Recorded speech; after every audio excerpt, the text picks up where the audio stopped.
A very good morning to all my students of class 7. Welcome back to my class. So students, yesterday I explained you the easily confused verbs. That means the verbs which have the same spelling, the same pronunciation, but their meanings and their forms are different. Today we will learn forms of verbs. So this is something new in the sense that you have already learned the forms, but you don't know how are these forms divided. So this is the new thing that you will learn today. Now, forms of verb. First of all, let us see what are forms of verb. Now, we have learned that every verb has its past, present, past and past participle. So, these are the forms of verb, like eat. Eat, the past tense of eat is ate and the past participle is eaten. So, this is the present form, which is also known as the base form of verb. That means any verb we always find firstly in this form, and from this form the other forms are derived. From this form we get the other forms of verb. So this is known as the base form, which is the present tense of the verb or the present form of the verb. Then ate, which is the past form of the verb, and then eaten, which is the past participle of verbs. So, this is the meaning of forms of verb, which means that verbs have three forms. One is the present form, the second is the past form, and the third is the past participle form, which we also call as V1, V2 and V3. So, there are three forms of verb. Now, we will learn the new thing. This you had already learned last year, but today we will learn the new part of forms of verb. So, let's start with that.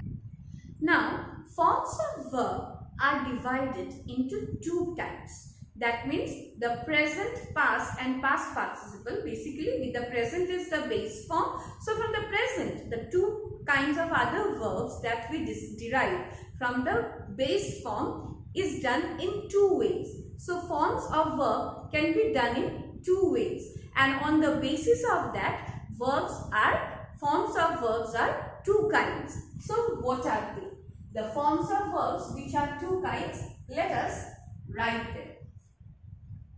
The first one is called the irregular verbs,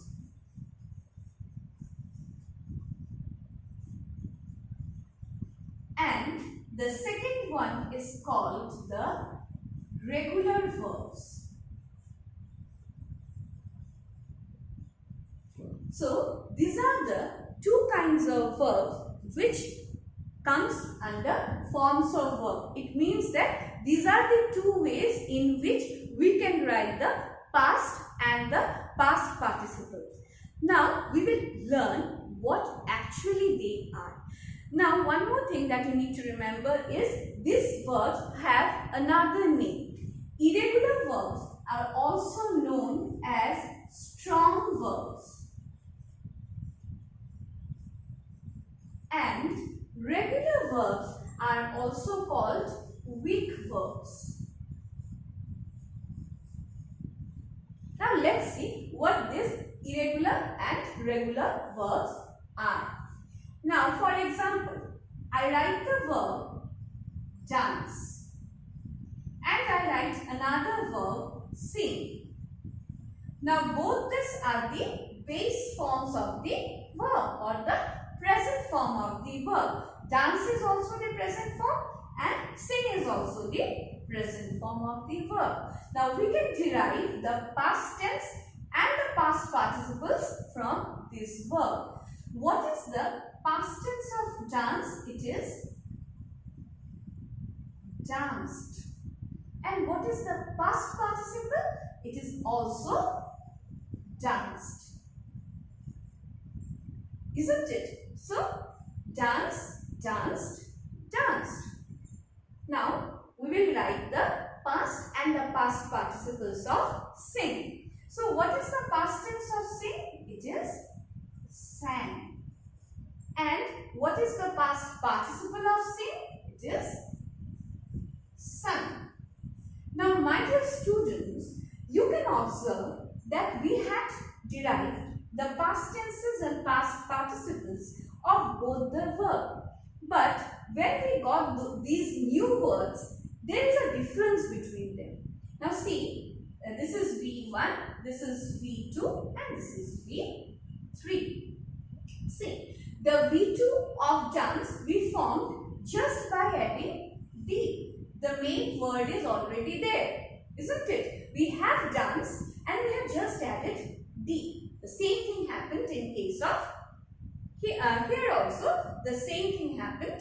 We had dance and we added D. But in this sentence, in this word, what happened? Here we had I, which is a vowel, but in past tense we changed this I, the vowel, into A, and in the third word we changed it into U. So this is what actually an irregular and a regular verb is. The verbs which changes the vowel within the word are known as irregular or strong verbs. The verbs where we change the vowels within the verb itself, like sing, sang, sung. Here it was I, it changed into A, again it changed into U, are irregular verbs. And the verbs which are formed by D or ED. Okay, if you are using D or if you are using ED, then those are known as regular or weak verbs. So the verb which is formed by adding D or ED to its base form or the present form is known as the weak verb, and the verbs which are formed, whose past and past participles are formed by changing the vowels within the word are known as strong or irregular verbs. Now, you have some words in your book. I'll send you a picture of those sentences, of those words, of the list of the irregular and the regular verbs, and you all need to learn them, because until and unless you don't know the past and the past participles of the verbs, you will not be able to identify whether they are weak verbs or strong verbs. So we have learned that English verbs are classified on the basis of forms. English verbs are classified into two types. One is the weak verb, which are formed by adding D or ED. This is also known as irregular verb. And the other one is the strong verb, which is formed by changing the vowels within the word. There are many other examples of strong and weak verb. Now we can take an example of, say, talk. Now what is the past tense of talk? We say talked, T-A-L-K-E-D. So that is a weak verb.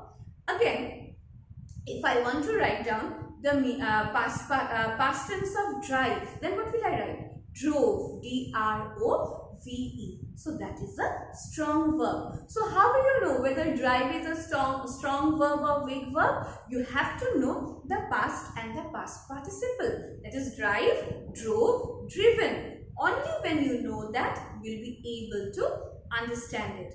So just remember that weak verbs are always formed by adding D or ED to the word, and the verbs where the vowel changes, then that is a strong verb. You have it in your book, you can read it from there. So English verbs usually take the ED or T ending in their past tense and past participle forms. For example, the verb work takes the suffix ed. Work, worked. So this is a weak verb or an irregular verb. Okay, so the verbs that take ed or t suffix to indicate the past action are known as weak or regular verbs. And the verbs where there is a change in the vowels. So vowel sound, like I'll give you another example. Do. Now do is the present form. You write down did, you write down done. So do, did, done. The word changes.